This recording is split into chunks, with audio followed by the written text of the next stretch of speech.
the Pundit Syrah, and it's 2016. And it's actually, if I'm correctly informed, it's around 88% Syrah, and then also some Grenache, Mourvèdre, and Vinet. This bottle looks a little bit different than the others. Yeah. Yeah. Also, the name is different. Well, yeah. Us as a company, we have 3 partnerships. A partnership with Marchese Antinori from Tuscany, where we have a winery called Col Solare, where we focus on making the best possible Cabernet Sauvignon in Washington, or Cabernet blend. We have a partnership with Dr. Lozen from the Mosel, where we make Eroica Riesling, like the 3rd Symphony of Beethoven, the 1st Symphony of Chateau Saint-Michel. That really helped the Riesling that we just tasted to drive. And we have a partnership with the rock stars of Châteauneuf-du-Pape and the Rhône Valley, Michel Gachet and Philippe Camby, who also discovered the fantastic climate and El Dorado of Washington for viticulture. So they approached us because they wanted to make Syrah together with us. So what we wanted to do is we wanted to make a fresher style of Syrah.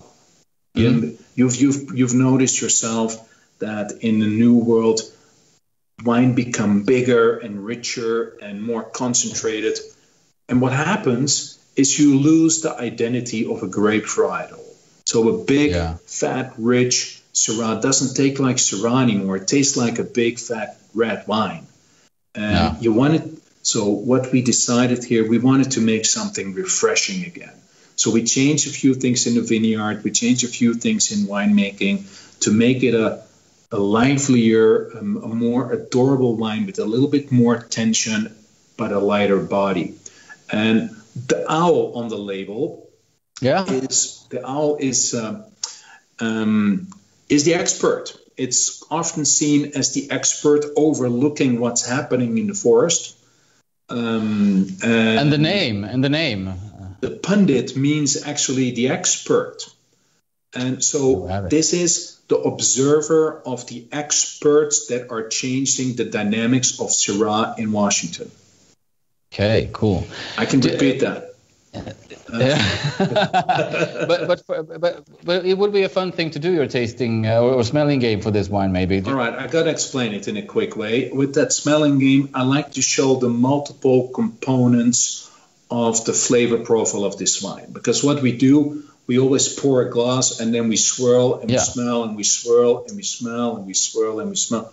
Well, not really a whole lot is going to change. You can swirl 1,000 times and you can keep on doing that, but you will not keep a whole lot of different things. But I want to take you through, as well as the audience, through the multiple layers of complexity of this wine. So the different noses, the first nose, the second nose, and the third nose. They show different complexities. And in order to do that, you take your glass and you blow in it. And then you put it down. Here you go. What you just did, you got rid of all the wine flavors. And the time that I'm talking now, the glass fills up with the first nose. This is the liveliest, the most charming, the lightest. And in order to smell that, you just stick your nose in the glass. But do not swirl, no swirling. Perfect, excellent. What I get, a lot of sort of herbs and stuff here. Yeah, I get a little bit of black licorice. You get a little bit of violets. You get some maybe some cinnamon powder. Spice. Yeah, absolutely. Spice. Now, if you want to get the second nose, you swirl your glass 3 times, not 5 times, or 3. 1, 2, 3. That's it. And you smell again. It's brighter. Oh. You get richer fruit. You get more the blueberries. You get the white pepper a little bit. You get a little bit of the braised meats, a little bacon on the side. Yeah. And now we go for holy moly rock and roll. Wiener Walzer. Go. Yeah. And you smell again. Wow, here's some darker fruits and all, some chocolate and that kind of notes for at least for me. More intense, right? You get more intense, more yeah. You get it brighter, you get it livelier, and now if you also a lot of violets and stuff like that. Yes, beautiful. So if you now take a little zip and keep it in your mouth, I mean, I need to talk so I can do, but keep it in your mouth for 10 to 15 seconds. you're going to notice that you're going to go through different stages in your mouth as well. The stuff that you smelled. It start off with that sappy, juicy fruit, red, blue, and black fruit. You get the licorice spiciness. You get a little bit of the white pepper, but it's all fresh. You know, it has a little heart. It has a soul. It goes pa-boom, pa-boom, pa-boom. Very nice, very fun experiment. Super fun, and it says a lot. You get all the components in the wine as well. Be careful because it's trademarked. You can use it, but you got to pay. I'm gonna send your bank account. You can use it. Afterwards. So we'll all send you money.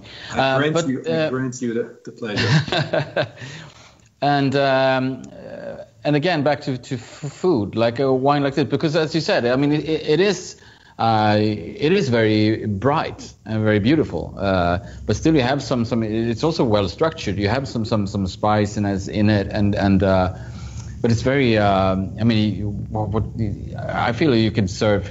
There's a lot of things to go with this one. You can go. I mean, from like entrecote or something like that to a chicken or even root vegetables. You can do. It's very diverse wine. One of my favorite things with it is braised cheeks of beef, which is more a winter dish with the mashed potato and some roasted veggies.